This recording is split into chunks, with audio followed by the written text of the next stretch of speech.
আসলে আমাদের নিয়মিত পরিদর্শনের একটা অংশ। আমরা ঢাকা ডিভিশনের পক্ষ থেকে আমাদের অধীন যে স্টেশনগুলো আছে, রেল লাইন এবং অন্যান্য স্থাপনা আছে, তা নিয়মিত পরিদর্শন করি এবং কোথাও কোনো যদি সমস্যা থাকে সেগুলো আমরা রেকটিফাই করি।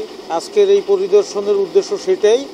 আমরা আমাদের স্টেশনের সার্বিক পরিস্থিতি দেখলাম। আমাদের স্টেশনে যে যাত্রী সুবিধাদি রয়েছে, ওয়েটিং রুম, প্ল্যাটফর্ম, এগুলো পরিষ্কার পরিচ্ছন্ন আছে কি না, যাত্রীদের জন্য যে সমস্ত ওয়েটিং রুম, টয়লেট, এগুলো সঠিকভাবে রক্ষণাবেক্ষণ হচ্ছে কি না, সেই বিষয়গুলো আমরা দেখলাম। পাশাপাশি আমরা ট্রলি পরিদর্শনের মাধ্যমে রেল লাইন পরিদর্শন করছি, যার মাধ্যমে রেল লাইনের যেই নিরাপত্তা নিশ্চিত করা, সেই বিষয়গুলো আমরা দেখছি এবং এগুলো নিরাপত্তার দায়িত্বে বা রক্ষণাবেক্ষণের দায়িত্বে যে সকল রেলওয়ের কর্মচারীগণ এবং কর্মকর্তাগণ রয়েছে তাদেরকে আমরা বিভিন্ন ইনস্ট্রাকশন দিচ্ছি যাতে এগুলো সঠিকভাবে রক্ষণাবেক্ষণ করা যায়।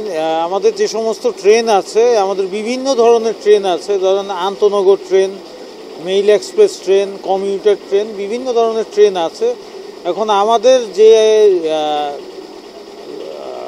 যে সমস্ত ট্রেন বেশি দূরত্ব ভ্রমণ করে, যেমন যদি কোনো ট্রেন ঢাকা থেকে চিটাগাং যায়, তো তার স্টপেজ যদি অনেক বেশি হয়, তাহলে তো আসলে আমাদের নির্দিষ্ট গন্তব্যে পৌঁছাতে অনেক বেশি সময় লেগে যাবে। এই জন্য আমরা বিভিন্ন ক্যাটাগরির ট্রেন আছে, যেমন নন স্টপ ট্রেন, যেগুলো সোনার বাংলা বা সুবর্ণ, এগুলো কিন্তু আসলে কোনো জায়গায় স্টপেজ নেই, সরাসরি ঢাকা বিমানবন্দর এবং চিটাগাং চলে যায়। কিন্তু অন্যান্য যে সমস্ত ট্রেন, এটা আমাদের চাহিদার ভিত্তিতে, যে সমস্ত জায়গাতে আমাদের চাহিদা বেশি সেই সব জায়গাতে আমরা স্টপেজ দিয়ে থাকি। এবং নরসিংদী একটা জেলা শহর, সেই জেলা শহরের চাহিদার ভিত্তিতে কিন্তু অনেক বেশিরভাগ আন্তনগর ট্রেনের স্টপেজই নরসিংদীতে আছে। এবং যদি ভবিষ্যতে আরও চাহিদা সৃষ্টি হয়, তাহলে স্থানীয় জনগণের চাহিদার ভিত্তিতে রেল কর্তৃপক্ষ অন্যান্য ট্রেনের স্টপেজের বিষয়টা বিবেচনা করবে। আমাদের নরসিংদী স্টেশনে একটা ভিআইপি ওয়েটিং রুম আছে, প্রথম শ্রেণীর এবং দ্বিতীয় শ্রেণীর বিশ্রামাগার আছে।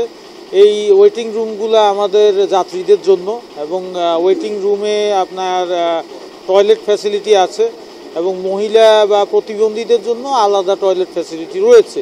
এইগুলো যাত্রীদের জন্যই। এছাড়া প্ল্যাটফর্মে যাত্রীরা যাতে বসতে পারে, সেই জন্য আপনি দেখবেন যে প্রত্যেকটা কলামের গোড়াতে আপনার বসার সিটিং অ্যারেঞ্জমেন্ট আছে, বা ওয়েটিং রুমেও আপনার চেয়ারের অ্যারেঞ্জমেন্ট আছে, সেখানে যাত্রীগণ স্বাচ্ছন্দ্যে বসতে পারে। আমরা আমাদের যাত্রীগণের সুযোগ সুবিধার ব্যাপারে সচেতন আছি এবং যখন আমরা যাত্রীদেরকে সর্বোচ্চ সুযোগ সুবিধা দেওয়ার চেষ্টা করছি। ধন্যবাদ। পরিদর্শন করা হয় অসঙ্গতি দূর করার জন্য। আমাদের যে সমস্ত আমরা আজকে এখানে আসলাম, আমাদের স্টেশন মাস্টার এবং অন্যান্য যে অপারেটিং ডিপার্টমেন্টের কর্মকর্তা কর্মচারীদের আছেন, ইলেকট্রিকের এবং সিগন্যালিংয়ের সমস্ত বিষয়সমূহ আমরা দেখলাম এবং ছোটোখাটো ত্রুটি বিচ্যুতি যেগুলো রয়েছে সেগুলো রক্ষণাবেক্ষণ করার জন্য আমরা নির্দেশ দিয়েছি। আমাদের এখানে আমাদের জিআরপির ফাঁড়ি আছে এবং আমাদের রেলওয়ে নিরাপত্তা বাহিনী যারা সদস্য আছেন ওনাদেরকেও আমরা বলেছি যাতে কোনো ধরনের সমস্যা না হয় এবং বিনা টিকিটে যেন কোনো যাত্রী ভ্রমণ করতে না পারে, এবং স্টেশনে যাতে কোনো ভবঘুরে, হকার, ভিক্ষুক এসব না থাকে, সেই ব্যাপারেও ওনাদেরকে সতর্ক করেছি যাতে এই ধরনের বিষয়গুলো ওনারা খেয়াল রাখেন।